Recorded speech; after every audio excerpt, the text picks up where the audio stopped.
And now the official response of the What the Hell Were You Thinking podcast to President Donald J. Trump's inaugural address by the host of the podcast, Dave Bledsoe. At this, the second appearing to take the oath of the presidential office, there is less occasion for an extended address than there was at the first.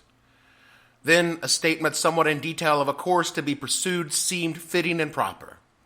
Now, at the expiration of 4 years during which the public declarations have been constantly called forth on every point and at every phase of the great contest which still absorbs the attention and engrosses the energies of the nation, little that is new can be presented.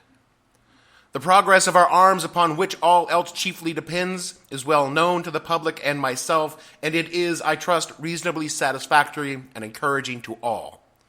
With high hope for the future, no prediction in regard to it is ventured. On the occasion corresponding to this 4 years ago, all thoughts were anxiously directed to an impending civil war. All dreaded it, all sought to avert it. While the inaugural address was being delivered from this place devoted altogether to saving the Union without war, insurgent agents were in the city seeking to destroy it without war, seeking to dissolve the Union and defied effects by negotiations. Both parties deprecated war, but one of them would make war rather than let the nation survive, and the other would accept war rather than let it perish. And the war came. 1/8 of the whole population were colored slaves, not distributed generally over the Union, but localized in the southern part of it. These slaves constituted a peculiar and powerful interest. All knew that this interest was somehow the cause of the war. To strengthen, perpetuate, and extend this interest was the object for which the insurgents would rend the Union even by war, while the government claimed no right to do more than restrict the territorial management of it. Neither party expected for the war the magnitude or the duration which is already attained. Neither anticipated that the cause of the conflict might cease with, or even before the conflict itself should cease. Each looked for an easier triumph and a result less fundamental and astounding.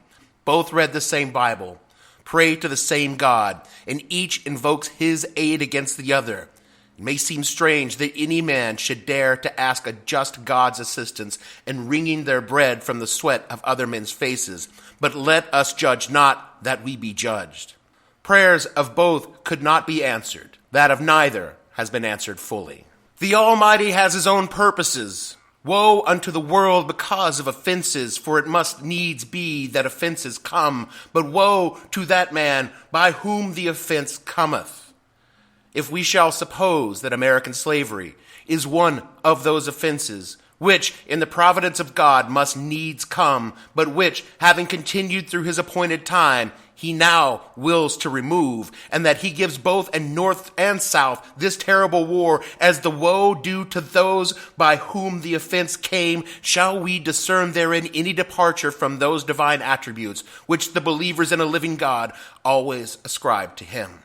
Fondly do we hope, fervently do we pray, that this mighty scourge of war may speedily pass away.